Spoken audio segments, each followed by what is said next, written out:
నిజంగా చట్టం తన పని తాను చేసుకుపోతుందా? న్యాయం సామాన్యుడికి అందుతుందా? లేక చట్టంలోని లొసుగులే న్యాయ వ్యవస్థను శాసిస్తున్నాయా? మన వాళ్ళు ఆ నల్ల కోటు, మెడలో ఆ నెక్ బ్యాండ్ ఒకటి, ఇవన్నీ చేస్తుంటారు. ఇప్పటికి కూడా మన వాళ్ళు ఎందుకు దాన్ని కొనసాగిస్తున్నారు? సంప్రదాయాలను బ్రిటిష్ వారి నుంచి మనం అందుకోవడం జరిగింది, గుడ్డిగా అనుసరిస్తూనే ఉన్నాం.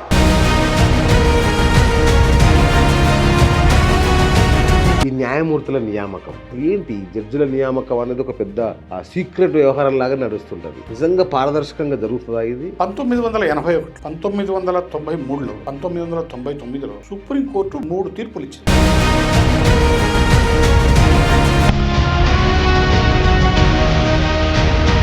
శబరిమల విషయంలో కావచ్చు, మొన్న దీపావళి టపాసుల విషయంలో కావచ్చు, చాలా వరకు సుప్రీంకోర్టు తీర్పులు హిందూ ధర్మానికి, హిందువులకు వ్యతిరేకంగా ఉన్నాయని ఒక అపవాదం ఉంది. శబరిమలై ఆలయంలోకి మహిళలకు ప్రవేశం కల్పిస్తూ జడ్జిమెంట్ ఇచ్చినప్పుడు మసీదుల్లోకి మహిళలను ప్రవేశింపజేయండి.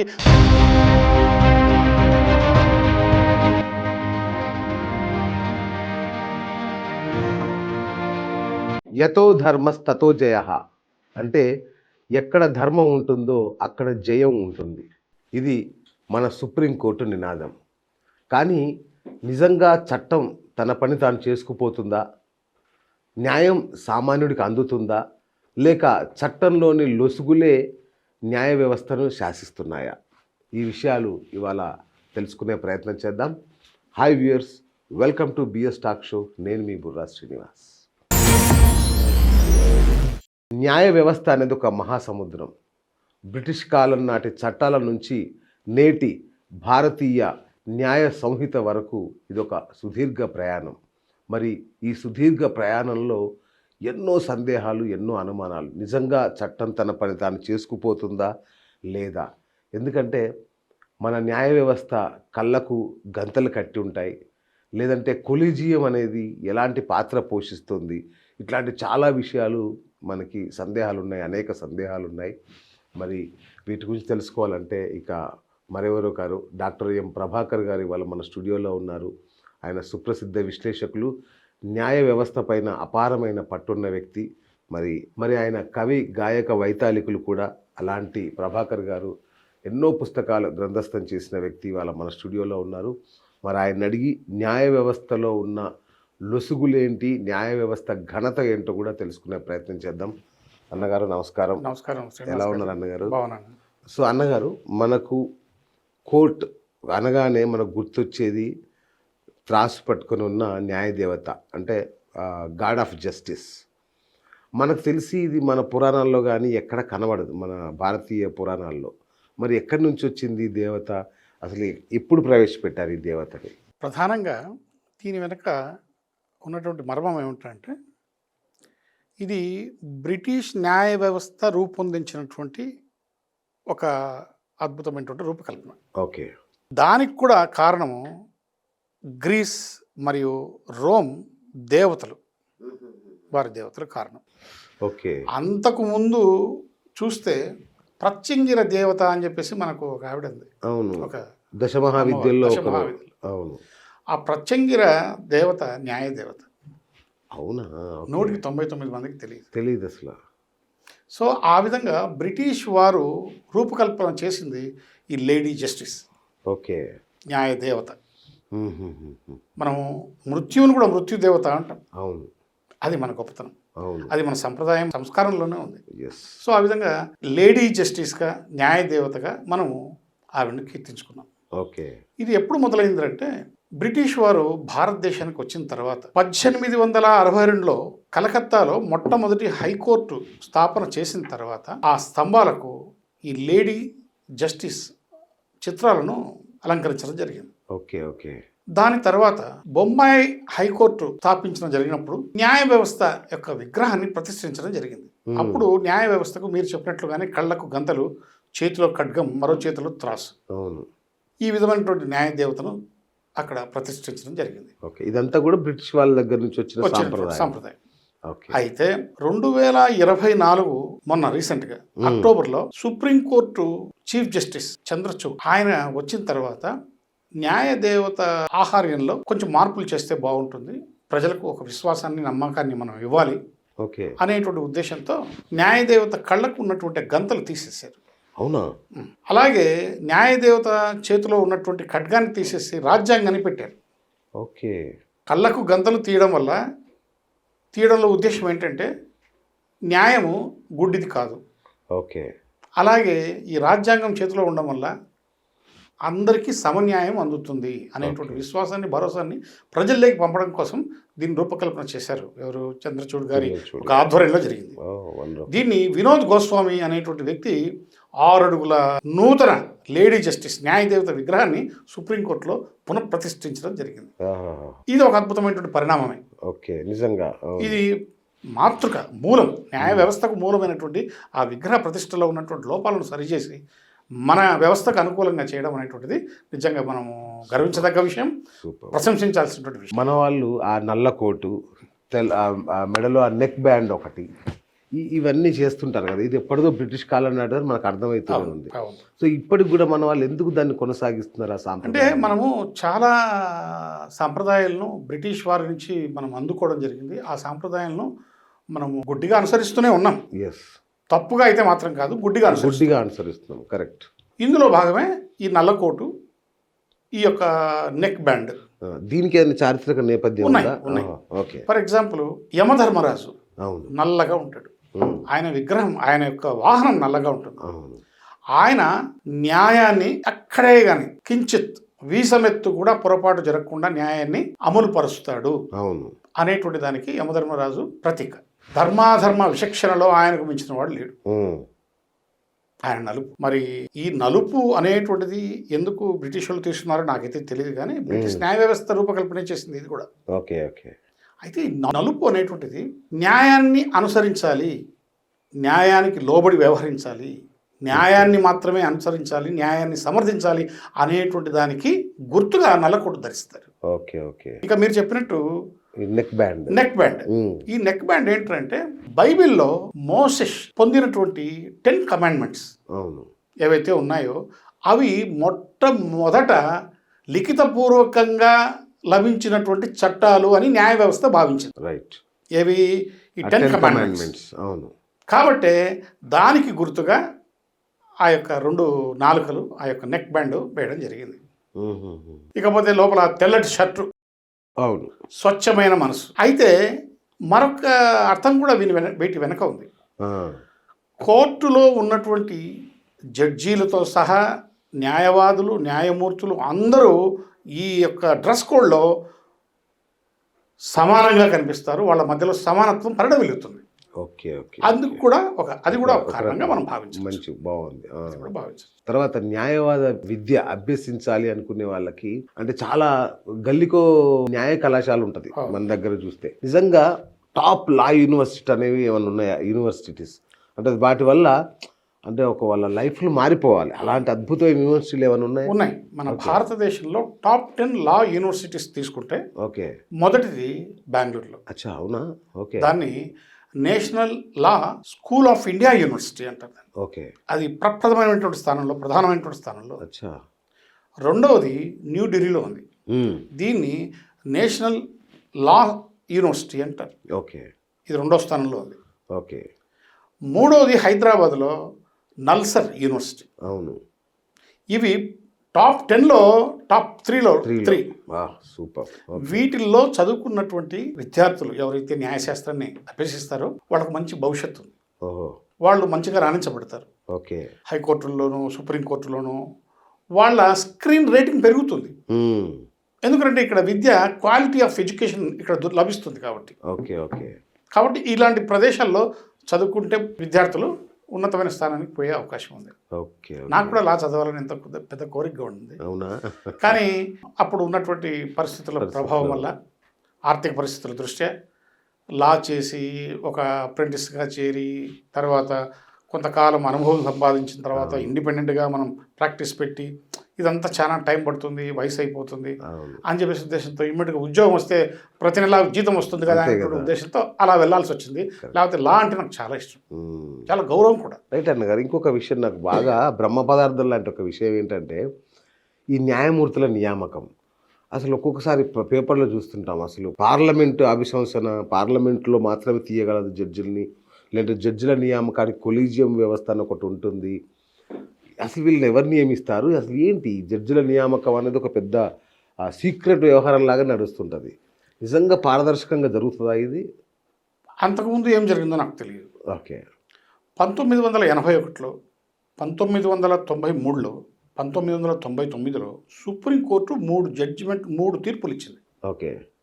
ఏది ఈ యొక్క న్యాయమూర్తుల నియామకం, ఈ న్యాయమూర్తుల బదిలీలకు సంబంధించి ఒక వ్యవస్థను ఏర్పాటు చేయాలి అనేటువంటిది. రైట్. సో దానివల్ల ఈ 3 తీర్పుల మీద, ఈ 3 తీర్పులను అనుసరించి ఈ కొలీజియం అనేటువంటి వ్యవస్థను పెట్టడం జరిగింది. రైట్. కొలీజియం అనేటువంటి మాట రాజ్యాంగంలో నీకు ఎక్కడ కనపడదు. మ్మ్.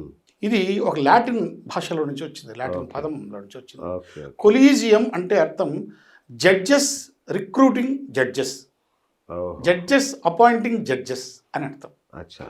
కానీ ఈ వ్యవస్థ వచ్చిన తర్వాత అంత పారదర్శకంగా జరుగుతోంది, మనం విశ్వసించాల్సిందే. అవునా? ఎందుకంటే ఈ దీనిలో వ్యవస్థలో రాజకీయ నాయకుల ఏమీ జోక్యం లేవు. ఏముండదా? లేవు. ఈ కొలీజియం వ్యవస్థలో ఎలా ఉంటుందంటే, ముఖ్యంగా 1993లో మొదట సుప్రీంకోర్టులో 2 న్యాయమూర్తులతో మొదలైంది ఓకే. ఈ కొలీజియం వ్యవస్థ. కానీ 98కి వచ్చేసరికి సుప్రీంకోర్టు ప్రధాన న్యాయమూర్తితో పాటు 4 అనుభవజ్ఞులైనటువంటి ఓకే. న్యాయమూర్తులుగా ఏర్పడి, కొలీజియం వ్యవస్థగా ఏర్పడి, ఈ న్యాయమూర్తులను, ఎలిజిబిలిటీ ఉన్నటువంటి వ్యక్తులను న్యాయమూర్తులుగా సిఫారసు చేసి కేంద్ర ప్రభుత్వానికి పంపితే, కేంద్ర ప్రభుత్వం రాష్ట్రపతికి పంపితే, రాష్ట్రపతి దాన్ని పరిశీలించి వాళ్ళ నియామకాన్ని ధృవీకరించడం జరుగుతుంది, అపాయింట్మెంట్ జరుగుతుంది. ఓకే. సో ఈ విధమైనటువంటి అంచెలుగా జరిగేటువంటి కార్యక్రమం కాబట్టి ఇక్కడ ఎక్కడే కానీ పొరపాటు జరిగే అవకాశం కూడా లేదు. ఓహో. ఇకపోతే హైకోర్టు విషయానికి వస్తే ఈ కొలీజియం ఎలా పనిచేస్తుందంటే, హైకోర్టులో ప్రధాన న్యాయమూర్తి ప్లస్ 2 సీనియర్ న్యాయమూర్తులు కలిపి ఈ హైకోర్టు న్యాయమూర్తులను పరిశీలించి, వారు రాష్ట్ర ప్రభుత్వానికి నివేదిస్తే, రాష్ట్ర ప్రభుత్వం గవర్నర్కు నివేదిస్తే, గవర్నరు కొలీజియంకు నివేదిస్తే, కొలీజియం రాష్ట్రపతికి నివేదిస్తే, రాష్ట్రపతి నియామకం చేస్తారు. ఇన్ని అంచెలు ఉన్నాయి కాబట్టి ఎక్కడ పొరపాట్లు జరిగే అవకాశం లేదు, పారదర్శకంగా జరుగుతుంది. ఈ వ్యవస్థను మనం అందరం గౌరవించాల్సింది. ఎందుకంటే ఇంత పగడ్బందీగా అంతకుముందు లేదు. ఈ వ్యవస్థ వచ్చిన తర్వాత చాలా పగడ్బందీగా అన్నీ చూసే చేస్తున్నారు. చాలా మంచిది. మంచి న్యాయమూర్తులు మనకు ఇటీవల వస్తున్నారు. అన్ని రాష్ట్రాల్లోనూ న్యాయమూర్తుల సంఖ్య కూడా పెరిగిపోయింది. సో ఆ విధంగా జరుగుతుంది. చాలా సంతోషం, అభినందించాల్సింది. అంటే అప్పుడప్పుడు చిన్న సందేహాలు వచ్చాయి కొలీజియం మీద, బట్ మీరు అన్నట్టుగా ఓవరాల్గా ఇట్స్ వండర్ఫుల్ వ్యవస్థ. కానీ నాకు ఇంకొకటి ఆశ్చర్యకరంగా విస్మయం అనిపించిన ఒక విషయం ఉందన్నగారు. స్వాతంత్రం వచ్చి 75 సంవత్సరాలు గడిచినా కూడా ఇప్పటివరకు ఒక్క మహిళా చీఫ్ జస్టిస్ని చూడలేదు మనం ఈ దేశానికి. ఏంటి వివక్ష? ఎందుకు ఇంతవరకు ఒక్క మహిళా చీఫ్ జస్టిస్ లేదు? ఇక ముందు అయినా ఏమన్నా అవకాశం ఉందా? మహిళా చీఫ్ జస్టిస్ ఇంతవరకు సుప్రీంకోర్టుకు లేకపోవడం, నియమింపకపోవడం ఒక విధంగా మనం ఆలోచించాల్సిన విషయం. అయితే ప్రస్తుతము సుప్రీంకోర్టులో న్యాయమూర్తిగా పనిచేస్తున్నటువంటి బివి నాగరత్న గారు, జస్టిస్ బివి నాగరత్న గారు 2027వ సంవత్సరంలో ఆమె సుప్రీంకోర్టు ప్రధాన న్యాయమూర్తిగా నియమింపబడే అవకాశం 100%గా ఉంది. వండర్ఫుల్. ఓకే. అయితే ఆమె ఆ పదవిలో కేవలం 36 రోజులు మాత్రమే ఉంటారు. దేవుడా. కానీ జస్టిస్ బివి నాగరత్న గారు మన ఆంధ్ర వాస్తవ్యులు. అవునా? ఇంకా అద్భుతం. అలాంటి వ్యక్తులు, అటువంటి న్యాయమూర్తులు సుప్రీంకోర్టు ప్రధాన న్యాయమూర్తిగా మొట్టమొదటి మహిళా న్యాయమూర్తిగా నియమింపబడం అది మన గర్వకారణం, గర్వించాల్సిన విషయం. మరొక చిన్న విషయం, ఇంతకుముందు సుప్రీంకోర్టులో మొట్టమొదటి మహిళా న్యాయమూర్తి ఉంది, ప్రధాన న్యాయమూర్తి కాదు, మహిళా న్యాయమూర్తి, ఫాతిమా బీబీ. అచ్చా. అంతకుముందు హిమాచల్ ప్రదేశ్ హైకోర్టుకు ప్రధాన న్యాయమూర్తిగా లాల్ సేత్ అని చెప్పేసి, జస్టిస్ లాల్ సేత్. అచ్చా. సో అలా ఉన్నారు. హైకోర్టుకు చీఫ్ జస్టిస్గా మహిళ ఉన్నారు, సుప్రీంకోర్టులో మొట్టమొదటి మహిళా న్యాయమూర్తి ఉన్నారు, కానీ ప్రధాన న్యాయమూర్తి లేరు, చీఫ్ జస్టిస్ లేరు. సో అది మనకు నాగరత్న రూపంలో మనకు మన రాష్ట్ర మన తెలుగు జడ్జి కావడం ఇంకా మరింత చాలా సంతోషం. సూపర్. రైట్. ఇంకొకటి అన్నగారు, ఇప్పుడు టెక్నాలజీ అనేది ప్రతి రంగాన్ని శాసిస్తోంది. ప్రతి రంగంలో కూడా అద్భుతమైన టెక్నాలజీ వచ్చేసింది. సో మన జ్యుడిషియరీలో కూడా నేషనల్ జ్యుడిషియల్ డేటా గ్రిడ్ అనేది ఒకటి, ఎన్జేడీజీ అనేది ఒకటి ఉంది కదా.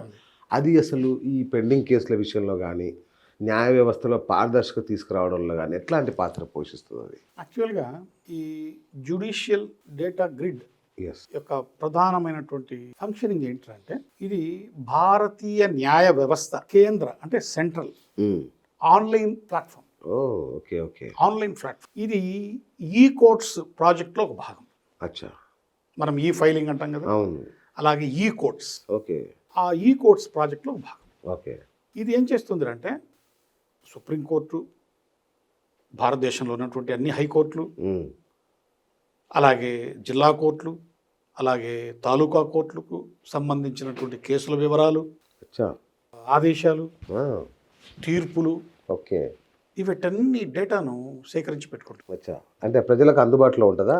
ప్రజలు యాక్సెస్ చేసుకోవడానికి ఒక విండో ఇస్తుంది. అవునా? విండో ఇచ్చింది అది, ఓకే. మీరు యాక్సెస్ చేయొచ్చు. Wonderful wonderful.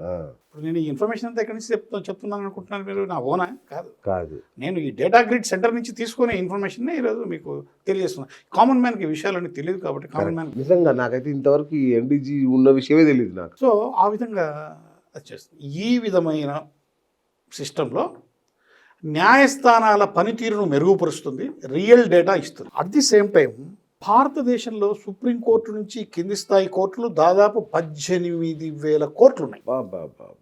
కామన్ మ్యాన్కి తెలియదు. హైకోర్టు వాళ్ళ జిల్లా కోర్టు అంతే. అవును, అంతే కదా.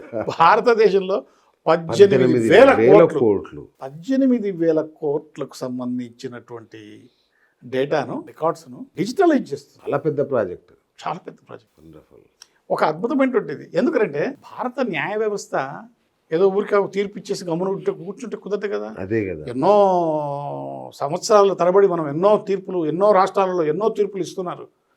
అన్ని తీర్పులను డిజిటలైజ్ చేస్తుంది, అన్ని రికార్డులను డిజిటలైజ్ చేస్తుంది, కామన్ మ్యాన్కి యాక్సెస్ ఇస్తుంది, విండో ఉంది, చెక్ చేసుకోవచ్చు మనం. సో ఆ విధమైనటువంటి వ్యవస్థ ఈ గ్రిడ్ డేటా. న్యాయం సత్వరంగా జరగడానికి, తర్వాత రిఫరెన్స్ లాయర్లకి అద్భుతంగా పనికొస్తుంది. అదే న్యాయస్థానాల సామర్థ్యాన్ని మెరుగుపరుస్తుంది. రెగ్యులర్గా మీ దగ్గర ఇన్ని పెండింగ్ ఉన్నాయి, ఇవి పెండింగ్ ఉన్నాయి, ఇవి సలహా కూడా ఇస్తుంది. మన హైకోర్టు భవనాలు, మన సుప్రీంకోర్టు భవనాలు, కోర్టు భవనాలు ఏవైతే ఉన్నాయో అవి చాలా అద్భుతమైన చారిత్రక నేపథ్యం, ఉట్టి భవనాలే కాకుండా వాటికి చారిత్రక నేపథ్యం ఉన్న భవనాలు కూడా చాలా ఉన్నాయి. కొన్ని అయితే యునెస్కో గుర్తింపు పొందినవి కూడా అంటున్నారు. ఏంటి వీటి విశిష్టత? వీటి కథా యునెస్కో అనేటువంటిది ఒక సాంస్కృతిక వారసత్వ. అవును. అంటే సాంస్కృత వారసత్వానికి సంబంధించినటువంటి అత్యంత పురాతనమైన అద్భుతమైనటువంటి భవనాలను ఓకే అది గుర్తిస్తుంది. ఓకే. గుర్తించి దీన్ని మేము ఒక సాంస్కృతిక చిహ్నంగా భావిస్తున్నాం. ఓకే. కాబట్టి దీన్ని కాపాడాల్సినటువంటి బాధ్యత భావితరాల మీద ఉంది అని చెప్తారు. ఓకే. సో ఆ విధంగా యునెస్కో గుర్తించబడినటువంటి కోర్టు భవనాలు ఉన్నాయి. ఇది చిన్న విషయమే కావచ్చు, కానీ అద్భుతమైన విషయం. ఎందుకంటే కోర్టు భవనాలను యునెస్కో గుర్తించడం అనేటువంటిది ఆశ్చర్యం కదా. సో ఇప్పుడు బాంబే హైకోర్టు ఉంది. ఆ బాంబే హైకోర్టు భవనాన్ని యునెస్కో వాళ్ళు గుర్తించారు. ఓకే. ఒక భారతీయ సంస్కృతి చిహ్నంగా. పంజాబ్ హైకోర్టు భవనాన్ని యునెస్కో వాళ్ళు గుర్తించారు. ఓకే. భారతీయ సంస్కృతికి చిహ్నంగా. అలాగే హర్యానా హైకోర్టు భవనాన్ని కూడా గుర్తించడం జరిగింది. ఇట్లా ఈ 3 హైకోర్టు భవనాలను యునెస్కో వాళ్ళు భారతీయ సంస్కృతికి చిహ్నంగా గుర్తించి దానికి హోదా కల్పించారు. ఇది మనం చాలా గొప్ప విషయం. దీంట్లో అత్యంత పురాతనమైన హైకోర్టు భవనం ఏది గురుగారు? అత్యంత పురాతనమైన హైకోర్టు భవనం అంటే ఇంత ముందుగా మనం చెప్పుకున్నట్లు 1862లో ఓకే కలకత్తాలో స్థాపించబడిన మొట్టమొదటి హైకోర్టు. ఇది బ్రిటిష్ వాళ్ళు చేసిందేగా? బ్రిటిష్ వాళ్ళు చేసిందే. అయితే దాని తర్వాత ఈ కలకత్తా హైకోర్టు ఏర్పడిన తర్వాత బాంబే హైకోర్టు ఏర్పడింది, దాని తర్వాత చెన్నై హైకోర్టు ఏర్పడింది, దాని తర్వాత అలహాబాద్ హైకోర్టు ఏర్పడింది. ఓకే. దాని తర్వాత మిగతా కోర్టులన్నీ వరుసగా ఏర్పాటు జరగడం జరిగింది. బెంగళూరు కోర్టు ఇలా ఏర్పడ్డాయి. ఓకే. దాదాపు ఇప్పుడు మనకు రాష్ట్రంలో, మన భారతదేశంలో 25 హైకోర్టులు ఉన్నాయి. అందరికీ అనిపించే ఒకటి ఏంటంటే, సుప్రీంకోర్టు యొక్క న్యాయం చాలా ఖరీదైంది అనేది ఒక మాట వింటుంటాం మనం. అంటే లక్షల్లో, కొండకొచ్చో కోట్లలో కూడా ఒక్కొక్క సిట్టింగ్ ఫీజులు ఉంటాయని వింటున్నాం. నిజమేనా అన్నగారు ఇట్లా? దానికి ఒక రీజన్ ఉంది. న్యాయమూర్తుల కంటే న్యాయవాదులు తెలివి కలిగి ఉండాలి. రైట్. అప్పుడే సగటు మనిషికి న్యాయం అందుతుంది. అవును. సాక్ష్యాధారాలను అక్యురేట్గా సబ్మిట్ చేయాలి, వాదనలు వినిపించాలి. కాబట్టి అలాంటి న్యాయవాదికి జ్ఞానం ఉండాలి, అపారమైనటువంటి అనుభవం ఉండాలి, మెమొరీ ఉండాలి, at the same time specifications ఉండాలి, సబ్జెక్టులో తరో నాలెడ్జ్ ఉండాలి. అలా థరో నాలెడ్జ్ సంపాదించినటువంటి న్యాయవాదులు మాత్రమే సుప్రీంకోర్టులో ఎక్కువ ఛార్జ్ చేస్తారు. ఓకే. మామూలుగా అయితే అందరూ చేయరు. అచ్చా. సాధారణ ఫీజులే ఉన్నాయి, ఓకే. కానీ కొంతమంది మాత్రమే ఎక్కువ ఫీజులు కలిగి ఉంటారు. ఎందుకంటే దానికి కారణం వాళ్ళు హై ప్రొఫైల్ కేసులు డీల్ చేస్తారు. ఓకే. ఓకే. చిన్న చిన్న కేసులు వాళ్ళల్లో ఎవరు అంటే ఇటీవల మీరు చాలా వినింటారు. హరీష్ సాల్వే, అవును, రామ్ జెత్మలాని, గతంలో రామ్ జెత్మలాని, ఇప్పుడు లేడైనా, అవును, పిఎస్ నారిమన్, ఎస్, ముకుల్ రోహిత్గి, అవును, కేకే వేణుగోపాల్, అలాగే కపిల్ సిబాల్, ఎస్, అభిషేక్ సింఘ్వి, కరెక్ట్, తర్వాత సుందరం, వీళ్ళంతా ఒక్క అపీరెన్స్కు 15 లక్షల నుంచి 30 లక్షలు తీసుకుంటారు. బా. కానీ దాన్ని న్యాయం చేస్తారు. ఇప్పుడు పోయినటువంటి వ్యక్తి సమర్థవంతమైనటువంటి న్యాయవాదిని పెట్టుకొని తను న్యాయాన్ని పొందాలని కోరుకుంటాడు. కరెక్ట్. వీళ్ళు హై ప్రొఫైల్ కేసులు తీసుకుంటారు.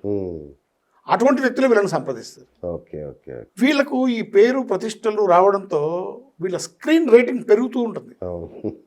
ఆ విధంగా వీళ్ళు స్క్రీన్ రేటింగ్ పెరుగుతూ పోవడం వల్ల పేరు ప్రతిష్టలు వస్తాయి, పేరు ప్రతిష్టలు రావడం వల్ల స్క్రీన్ రేటింగ్ పెరుగుతూ ఉంటుంది. ఈ విధంగా ఒకదానికి పరస్పర సంబంధాలు ఉంటాయి. ఓకే. అంటే నిజంగా మీరు చెప్పిన పేర్లు చూస్తే అన్ని మగవాళ్ళ ఆధిపత్యమే ఉంటుంది ఈ యొక్క సుప్రీంకోర్టులో హై ప్రొఫైల్ కేసుల విషయంలో. మరి ఇట్లా వీళ్ళకు సమానంగా ధీటుగా ఫీజులు తీసుకునే మహిళా న్యాయమూర్తులు ఉన్నారా? ఉన్నారు. సుప్రీంకోర్టులో నాకు తెలిసిన మటుకు జియా మోడీ, ఓకే, అంటే మోడీ బంధువు కాదు, జియా మోడీ అని ఒక మహిళా న్యాయవాది, ఆమె, ఇందిరా జైసింగ్, అచ్చా, అలాగే మీనాక్షి అరోరా, ఇంకా ఉన్నారు కొంతమంది. వీళ్ళు ఒక్క అపీరెన్స్కు 5 నుంచి 10 లక్షలు తీసుకుంటారు. అంటే పురుషుడిలో సగం తీసుకుంటారు. ఓకే. కానీ అద్భుతంగా వాదిస్తారు. వీళ్ళకు వాదనా పటిమ 1-2 మార్లు నేను సుప్రీంకోర్టు ఢిల్లీకి పోయినప్పుడు సుప్రీంకోర్టు ఎలా ఉంటుందో చూద్దామని తీసుకుపోయినప్పుడు అనుకోకుండా ఈ మహిళా న్యాయవాదులు యొక్క వాదనలు వినడం జరిగింది. It's a tremendous. అద్భుతంగా వాదించారు. ఓహో, అందుకేనేమో వీళ్ళకి ఇంత రేటు అనిపించింది. ఇప్పుడు అంత అద్భుతమైన వాదనా పటిమ కలిగి ఉండాలంటే ఎంత నాలెడ్జ్ ఉండాలా, ఎంత అనుభవం ఉండాలా, ఎంత స్పెసిఫికేషన్ ఉండాలా, సబ్జెక్ట్లో ఎంత గ్రిప్ ఉండాలా, లాంగ్వేజ్ మీద ఎంత కమాండ్ ఉండాలా. పైన కూర్చుంది మూర్తి, న్యాయమూర్తి, సామాన్యుడు కాదుగా. అతన్ని ఒప్పించి మెప్పించాలంటే నువ్వు సరైన ఆధారాలు సబ్మిట్ చేయడమే కాకుండా కన్విన్స్ చేయాలి. నిజం ఎంత పటిమ ఉంటే నువ్వు అది చేయగలుగుతావు. కాబట్టి వాళ్ళు ఆ విధమైనటువంటి ఫీజులు వాళ్ళు కలెక్ట్ చేస్తారు. అందులో నేను తప్పని చెప్పను. అంతే కదా. హై ప్రొఫైల్ కేసులకే తీసుకుంటారు వాళ్ళు. ఇప్పుడు కొంతమందికి ఉచితంగా కూడా వాళ్ళు న్యాయం అందిస్తారా? ఎందుకు? కపిల్ సిబాల్ ఎన్నో మార్లు ఉగ్రవాదుల తరపున కూడా వాదించాడు. అది కూడా హై ప్రొఫైల్ కేసే అనుకోండి. అదే లేదు, అంతే కదా. ఎక్కడెక్కడి నుంచో నిధులు వస్తాయి. Justice delayed is justice denied అంటారు, మనందరికి తెలిసిన విషయం. జస్టిస్ ఆలస్యం అయిందంటే న్యాయం నిరాకరించినట్టే అనేది ఒకటి ఉంది. మనకు తెలుసు ఇప్పటికి కొన్ని దశాబ్దాలుగా కోర్టుల చుట్టూ తిరిగే వాళ్ళు కూడా ఉన్నారు న్యాయం కోసం. ఈ రకంగా చూస్తే అసలు ఇంతవరకు అధికారికంగా ఎన్ని కేసులు పెండింగ్లో ఉంటాయన్నగారు? జ్యుడిషియల్ నేషనల్ డేటా గ్రేడ్ ప్రకారం అయితే న్యాయశాఖ మంత్రి పార్లమెంట్లో ప్రకటించిన ప్రకారం 2025 నాటి సుప్రీంకోర్టులో 91,000కు పైగా కేసులు పెండింగ్ ఉన్నాయి. ఒక్క సుప్రీంకోర్టులో. భారతదేశంలోని అన్ని హైకోర్టులలో కలుపుకుంటే 63 లక్షల కేసులు పెండింగ్ ఉన్నాయి. హైకోర్టులలోనే భారతదేశంలో ఉన్నటువంటి అన్ని హైకోర్టులు అంటే 25 హైకోర్టులు, 63 లక్షలు కేసులు, 63 లక్షలు కేసులు పెండింగ్ ఉన్నాయి. ఇకపోతే క్రింది కోర్టులు, జిల్లా తాలూకా కోర్టులు ఇవన్నీ కలిపితే 4 కోట్ల కేసులు పెండింగ్ ఉన్నాయి. మొత్తం 5 కోట్ల కేసులు పెండింగ్ ఉన్నాయి. ఎప్పటికీ న్యాయం జరిగేది అంటే న్యాయమూర్తుల యొక్క సంఖ్య పెంచుతున్నారు, కోర్టులు కూడా పెంచుతున్నారు. అయినప్పటికీ యొక్క కేసుల సంఖ్య, పెండింగ్ కేసుల సంఖ్య తగ్గడం లేదు. దాని మీద ప్రభుత్వం తర్వాత న్యాయ వ్యవస్థ ఎప్పటికప్పుడు చర్యలు తీసుకుంటూనే ఉంది. ఖాళీగా ఏం కూర్చొని చూడడం లేదు. వాళ్ళు ఉద్దేశపూర్వకంగా అయితే దాన్ని డిలే చేయడం లేదు. అంటే మరి లెక్కను చూస్తే మన దేశ అవసరాలకు సరిపడా ఎంతమంది న్యాయవాదులు కావాలి, ఎంతమంది ఉన్నారు అసలు ఇప్పుడు మొత్తం భారతదేశంలో కలుపుకుంటే ఇంతవరకు నమోదు కాబడ్డ 2025 వరకు నమోదు కాబడ్డ న్యాయవాదుల సంఖ్య 22 లక్షల మంది. 22 లక్షల మంది. ఓకే. 22 లక్షల మంది న్యాయవాదులు భారతదేశంలో నమోదు కాబడ్డారు. ఓకే. ఇది ప్రతి సంవత్సరం ఈ సంఖ్య మారుతూ ఉంటుంది. ఓకే. కానీ ఎక్కువ మంది న్యాయవాదులు ఉన్నటువంటి ప్రదేశాలు ఏవి తెలుసా? 1 ఉత్తరప్రదేశ్, ఆ, 2 మహారాష్ట్ర, 3 గోవా, 4 ఢిల్లీ. గోవాలో కూడా. ఈ 4 ప్రదేశాల్లో ఎక్కువ మంది అడ్వకేట్లు ఉన్నారు. ఓకే, వాళ్ళకు పని కూడా ఎక్కువ ఉంది. కానీ ఇన్ని కోట్ల మందికి వీళ్ళు సరిపోరు కదా. 5 కోట్ల కేసులకి 22 లక్షల మంది న్యాయవాదులు ఎక్కడ ఆ సరిపోతారు? విధంగా అయితే భారతదేశంలో ఉన్నటువంటి జనాభాకు ఎంతమందికి ఒక డాక్టర్ ఉన్నాడు, ఎగ్జాక్ట్లీ. ఎంతమందికి ఒక పోలీసు ఉన్నాడు, ఆ విధంగా తీసుకుంటే ఎంతమందికి ఒక న్యాయవాది కావాలి, ఎంతమందికి ఒక న్యాయమూర్తి కావాలని తీసుకుంటే కరెక్ట్, మనం దాన్ని ఇది చేయలేం, న్యాయం కరెక్ట్, జడ్జి చేయలేం. కరెక్ట్. ఇది జస్టిస్ లోయా మరణం అనేది ఒకసారి మనం చూసాం. అవును, అంటే సస్పెక్టెడ్ డెత్స్ ఆఫ్ అవును. జస్టిస్, అంటే న్యాయమూర్తుల అనుమానాస్పద మరణాలు అనేవి కూడా మనం చూసాం జస్టిస్ లోయా దగ్గర లాంటి కేసుల విషయంలో.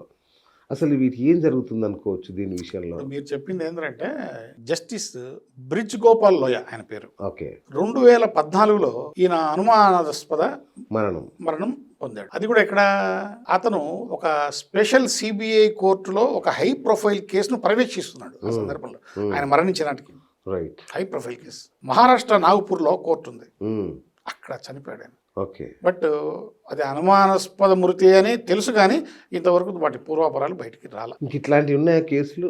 ఇంకోటి ఏంటంటే 2021లో ఉత్తమ్ ఆనంద్ అని చెప్పేసి ఒక జడ్జి, ఓకే, ఉత్తమ్ ఆనంద్ అనేటువంటి జడ్జి జార్ఖండ్లో ధన్బాద్ అనే ఊర్లో ఆయన వాకింగ్ పోతున్నాడు మార్నింగ్ పూట. ఒక గుర్తు తెలియని వాహనం వచ్చి ఢీ కొట్టేసి వెళ్ళిపోయింది, చనిపోయాడు. ఆయన కూడా ఆ సందర్భంలో ఒక హై ప్రొఫైల్ కేసునే పర్యవేక్షిస్తున్నాడు. ఓకే, ఈ 2 అనుమానాస్పద మరణాలుగా న్యాయ వ్యవస్థ చరిత్రలో నమోదు కాబడ్డాయి. క్యాపిటల్ పనిష్మెంట్, ఉరిశిక్ష మన దేశంలో ఎప్పుడు చర్చల్లోనే ఉంటుంది ఈ అంశం. సో మన స్వతంత్ర భారతదేశంలో మొట్టమొదట చట్టపరంగా విచారించి ఉరిశిక్ష వేసిన మొట్టమొదటి వ్యక్తి ఎవరు? అసలు ఆ కేసు నేపథ్యం ఏంటి? నేను ఇంటర్మీడియట్ చదువుకునే రోజుల్లో ఎండమూరి వీరేంద్రనాథ్ ఒక నవల రాశాడు, అభిలాష అని. దాన్ని చిరంజీవి గారు సినిమా తీశారు. ఈ ఉరిశిక్ష మీద, ఉరిశిక్షను రద్దు చేయాలి రైట్ అనేటువంటి దాని మీద మొత్తం సినిమా అద్భుతమైన నడిచింది. ఆ కథను చాలా అద్భుతంగా మన ఎండమూరి వీరేంద్రనాథ్ గారు రాయడం జరిగింది. నాకు ఆ నవల చదివిన తర్వాత కొంత ఈ కోర్టు మ్యాటర్స్ ఆసక్తి ఏర్పడింది. అప్పుడప్పుడు తరచుగా నేను పరిశోధన చేసేవాడిని. మీరు అడిగిన క్వశ్చన్కు నాకు అప్పుడే బీజం పడింది. ఓకే, మొట్టమొదట ఉరిశిక్ష వేశారు, తీయబడ్డ వ్యక్తి ఎవరు ఎందుకు పరిశోధన చేస్తే బ్రిటిష్ ఈస్ట్ ఇండియా కంపెనీ మనల్ని పరిపాలించేటువంటి సమయంలో Bengal governor general Warren Hastings, ఆ సమయంలో ఈస్ట్ ఇండియా కంపెనీకి సంబంధించి పన్నుల వసూలు చేసేటువంటి అధికారి పేరు నందకుమార్. ఓకే, ఈ నందకుమార్ చాలా హానెస్ట్. ఓకే, ఎంత హానెస్ట్ అంటే గవర్నర్ జనరల్ అయినటువంటి వారన్ హేస్టింగ్ నిధుల దుర్వినియోగం చేస్తున్నాడని కోర్టులో పిటిషన్ వేశాడు ధైర్యంగా. అంతటి హానెస్ట్. ఈ విషయం తెలుసుకున్నటువంటి వారన్ హేస్టింగ్ ఇమీడియట్గా ఏం చేశాడంటే నందకుమార్ మీద ఫోర్జరీ కేసు, ఇంకా అక్రమ కేసులు అనేకమైనటువంటి బనాయించి త్వరగా ట్రయల్ వేయించేసి దోషిగా నిర్ధారణ చేయించేసి కలకత్తా నడివీధిలో ఉరి తీయడం చేశాడు. దీన్ని న్యాయ వ్యవస్థ చరిత్రలో ది ఫస్ట్ జ్యుడిషియల్ మర్డర్ అంటారు. The first judicial murder in India అని న్యాయ వ్యవస్థ చరిత్రలో నమోదు చేశారు. దారుణం ఇది. It's a case study. అది న్యాయవాదులందరికీ. తర్వాత ఈస్ట్ ఇండియా కంపెనీ చేతుల్లో నుంచి అధికారం బ్రిటిష్ రాణి బదిలీ అయిపోయిన తర్వాత ముజాఫర్ నగర్లో ఒక దుర్మార్గుడైనటువంటి జడ్జి ఉండేవాడు, డగ్లస్ అని. ఆ డగ్లస్ను చంపడానికి ఒక హ్యాండ్ గ్రైనేడ్ విసిరాడు. 18 సంవత్సరాల ఒక అబ్బాయి, ఆయన పేరు ఖుదీరామ్ బోస్. 18 సంవత్సరాల నూనూగు మీసాల యవనంలో ఉన్నటువంటి ఒక పిల్లవాడు దేశభక్తితో ఇదైపోయి భారతదేశం మీద ఉన్నటువంటి అభిమానంతో, ఆంగ్లేయుల మీద ఉన్నటువంటి వ్యతిరేకతతో ఆ దుర్మార్గుడు అనేటువంటి డగ్లస్ అనేటువంటి జడ్జిని చంపాలని హ్యాండ్ గ్రైనేడ్ విసిరాడు.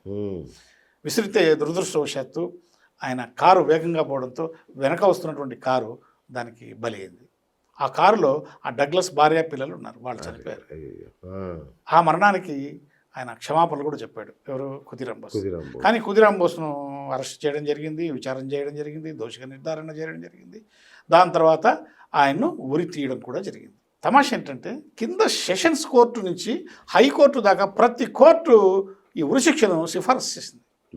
చివరికి ఆయన ఉరి తీసేటప్పుడు ఉరితాడును ముద్దు పెట్టుకొని నవ్వుతూ మరణించాడు. బయట దేశాల పేపర్లు రాశాయండి. ఖుదీరామ్ బోస్ను ఉరి తీయడానికి తీసుకుపోతూ ఉంటే ఆయన నడిచినటువంటి నడక, ఆయన వెళుతున్నటువంటి ఆ స్టైల్ చూసి అబ్బురపోయారంట, ప్రశంసించారండి ఆయన మరణాన్ని. బా అంత అద్భుతంగా పత్రికలు, ఇది ఇతర దేశాల పత్రికలు, ఈవెన్ BBC కూడా అతన్ని ప్రశంసించింది. వావ్. అంత అద్భుతం. ఇది బ్రిటిష్ రాణి చేతిలోకి అధికారం వచ్చిన తర్వాత జరిగినటువంటి మొట్టమొదటి ఉరిశిక్ష. అదేమో ఈస్ట్ ఇండియా కంపెనీలో జరిగిన మొట్టమొదటి ఉరిశిక్ష. ఇది బ్రిటిష్ రాణికి బదిలీ అయిపోయిన తర్వాత జరిగినటువంటి మొట్టమొదటి ఉరిశిక్ష. తరువాత మనకు భారతదేశానికి స్వాతంత్రం వచ్చిన తర్వాత జరిగిన ఉరిశిక్ష ఏంటంటే నాథూరామ్ గాడ్సే. 1949వ సంవత్సరంలో మహాత్మా గాంధీని చంపినందుకు గాను నాథూరామ్ గాడ్సేని విచారణ చేయాల్సి వస్తుంది. ఆయనే ఒప్పుకున్నాడు, కన్ఫెస్ చేశాడు, నేను మహాత్మా గాంధీని ఎందుకు చంపాల్సి వచ్చింది అని 600 పేజీల కన్ఫెషన్ రిపోర్ట్ రాసి, అది కూడా బయటికి రావడానికి 75 సంవత్సరాలు పట్టింది. ఇటీవలనే బయటకు వచ్చింది. అవునా? సో ఆయనకు భారతదేశానికి స్వాతంత్రం వచ్చిన తర్వాత ఉరిశిక్ష విధించారు. ఈ ఉరిశిక్ష ఎక్కడి నుంచి వచ్చింది? మనకు బ్రిటిష్ సిస్టమ్ నుంచి వచ్చింది. బ్రిటిష్ వాళ్ళు ఎప్పుడో ఈ ఉరిశిక్షను రద్దు చేశారు, కానీ మనమే పట్టుకొని వేలాడుతున్నాం. ఇది చాలా బాధాకరం. అయ్యో, ఇప్పుడు బ్రిటన్ లో ఉరిశిక్ష రద్దు లేదు, ఎప్పుడో తీసేశారు వాళ్ళు. మనం పట్టుకొని ఊగులాడుతున్నాం, ఉరిశిక్ష ఉయ్యాల మాదిరి ఊగులాడుతున్నాం. న్యాయ సంహితలో కూడా ఈ మార్పు జరగలేదు, కానీ 2-3 కమిషన్లు వేశారు.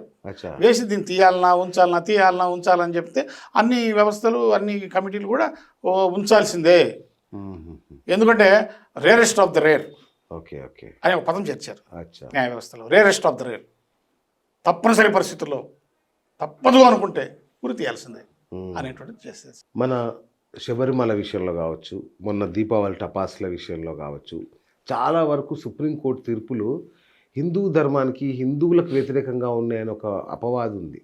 సోషల్ మీడియాలో కానీ చాలా చోట్ల ఈ విమర్శ అనేది నడుస్తుంది.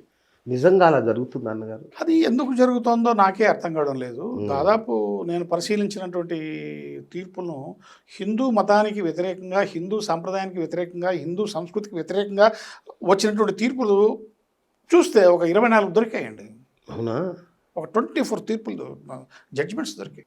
చదివితే బాధేస్తుంది. ఏంటి తెలుసా అని నవ్వుతాం ఎవరికైనా చెప్తే.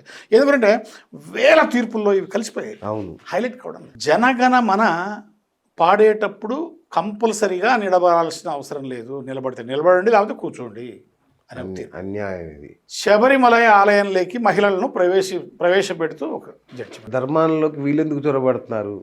ఇప్పుడు శబరిమల ఆలయంలోకి మహిళలకు ప్రవేశం కల్పిస్తూ జడ్జిమెంట్ ఇచ్చినప్పుడు మసీదుల్లోకి మహిళలను ప్రవేశింపజేయండి, మసీదుల్లో మహిళలను ఖురాను పఠించేలా చేయండి అని జడ్జిమెంట్లు ఎందుకు రావు? అంటే ప్రజలకు వస్తున్నటువంటి అనుమానాలు ఇవన్నీ, నాకు వచ్చేటువంటి అనుమానం కాదు. సామాన్య మానవులు ఆలోచిస్తున్నారు, ఎందుకు అక్కడ తీర్పు రాలేదు, ఎందుకు ఇక్కడ వచ్చింది? ఇక చూడండి, ఇంకా దుర్మార్గం. స్వలింగ సంపర్కం నేరం కాదు. ఇది భారతీయ సంప్రదాయానికి, భారతీయ గౌరవాన్ని, విలువలకి ఏమన్నా. అలాగే దీపావళి సమయంలో పటాసులు కాల్చరాదు, అన్యాయం ఇది. హిందూ పండుగల్లో జంతువులు బలి ఇవ్వరాదు. భారతదేశంలో ఉన్నటువంటి వ్యక్తులు పాకిస్తాన్ను బలపరిస్తే అది నేరం కాదు. భారతదేశంలో జరిగేటువంటి వివాహాలన్నిటికీ రిజిస్ట్రేషన్ అవసరము. ఇటువంటివన్నీ ఎట్లా సిల్లీగా ఉంటాయి. ఇప్పుడు మన తిరుపరగుండ్రం ఒక జడ్జిమెంట్ వచ్చింది. జడ్జి ఎన్నో వందల సంవత్సరాల నుంచి అక్కడ టార్చ్, అదే ఒక దీపం వెలిగిస్తున్నారు సంవత్సరానికి ఒకసారి. ఆ దీపాన్ని వెలిగించడంలో తప్పు లేదు తీర్పు ఇచ్చారు ఒక జడ్జి. అన్ని అంశాలను పరిశీలించి అక్కడ ఏదో ఒక దగ్గరలో మసీదు ఉందంట వాళ్ళు. ఆ మసీదు ఉండడం వల్ల ఆ మతాల వారి మనోభావాలు గాయపడతాయి కాబట్టి మీరు మాత్రం వెలిగించొద్దు అలా అనుకుంటే సరే జడ్జిమెంట్ ఇస్తే పాపం ఆ జడ్జి మీద 150 మంది కాంగ్రెస్ ఎంపీలు, ఇతరత్ర బీఎస్పీ ఎంపీలు, ఎంఐఎంలు, వీళ్ళంతా కలిపి ప్రతిపక్ష నాయకులు, ప్రతిపక్ష హోదాలో ఉన్నటువంటి వ్యక్తులందరూ కలిసి 150 మంది ఎంపీలు అభిశంసనకు సిఫారసు చేస్తారండి. ఎంత బాధాకరం. అంటే బ్లాక్మెయిలింగ్. మీరు హిందువులకు అనుకూలంగా తీర్పిస్తే మేము పార్లమెంట్లో అభిశంసిస్తాం కాబట్టి ఖబర్దార్ అని. ఇది తప్పు. వ్యవస్థను భయపెడితే ఎట్లా కదా? న్యాయ వ్యవస్థను నువ్వు భయపెడితే ఎట్లా కుదురుతుంది? కానీ కొన్ని ఇంకా హిందూ మత వ్యతిరేకానికి సంప్రదాయానికి కొన్ని వ్యతిరేక తీర్పులు వస్తున్నాయి. ఇది మనం కొంచెం బాధపడాల్సినటువంటి విషయం. రైట్. న్యాయ వ్యవస్థను ఈ విషయంలో మనం న్యాయ వ్యవస్థను తప్పు పట్టలేము. ఏం చేస్తాం ఇక మనం? భారతీయ న్యాయ వ్యవస్థ చాలా గొప్పది, అది మనం ఎప్పుడు గౌరవించాల్సిందే. అది. అది పరిస్థితి. సో న్యాయ వ్యవస్థ ఇదంతా ఏంటంటే సామాన్య మానవుడికి ఈ విషయాలని తెలియదు కాబట్టి కరెక్ట్ కరెక్ట్ మనం ఇలా మాట్లాడుకున్న సందర్భంలో ఈ విషయాలని బయట సామాన్య మానవుడు తెలుసుకుంటాడని ఒక ఆశ, అంత మించి. అద్భుతం అద్భుతం అన్నగారు, హ్యాట్స్ ఆఫ్, థ్యాంక్ యూ. ఎందుకంటే చాలా విషయాలు నాకు కూడా తెలియదు, అలాంటి గొప్ప గొప్ప విషయాలు మనకి తీసుకొచ్చారు. సో న్యాయ వ్యవస్థ అనేది ఏదో ఆషామాషి కాదు, మన నిత్య జీవితాన్ని ప్రభావితం చేసే ఒక అద్భుతమైన న్యాయ వ్యవస్థ అది. సో న్యాయ వ్యవస్థ కళ్ళకు గంతలు విప్పారని ఇప్పుడు అన్నగారు చెప్తే కానీ తెలియదు. నిజంగా అదొక గొప్ప పరిణామం, గొప్ప మార్పు నిజంగా. సో చూద్దాం, న్యాయ వ్యవస్థ కళ్ళు చూస్తూ ప్రతి సామాన్యుడికి న్యాయం జరగాలని, జస్టిస్ ఆలస్యం కాకుండా ఈ 5 కోట్ల కేసులు సత్వరం పరిష్కారం అయిపోవాలని కూడా మనస్ఫూర్తిగా కోరుకుంటాను. సత్వరం పరిష్కారం అయిపోతే కోట్లన్నీ ఖాళీ అయిపోతాయి. కొత్త కొత్త కేసులు వస్తూనే ఉంటాయి కదా, వీళ్ళకు ఉపాధి ఉండదు. రైట్, న్యాయం జరగాలని కోరుకుంటున్నాను. రైట్, థ్యాంక్ యూ అన్నగారు, థ్యాంక్ యూ సో మచ్. నమస్కారం. సో చూశారు కదా, న్యాయ వ్యవస్థపై ఒక అద్భుతమైన పరిశీలన మన డాక్టర్ ఎన్ ప్రభాకర్ గారితో. ఇది ఇవాళ బిఎస్ టాక్ షో. నేను మీ బిఎస్ సైనింగ్ ఆఫ్.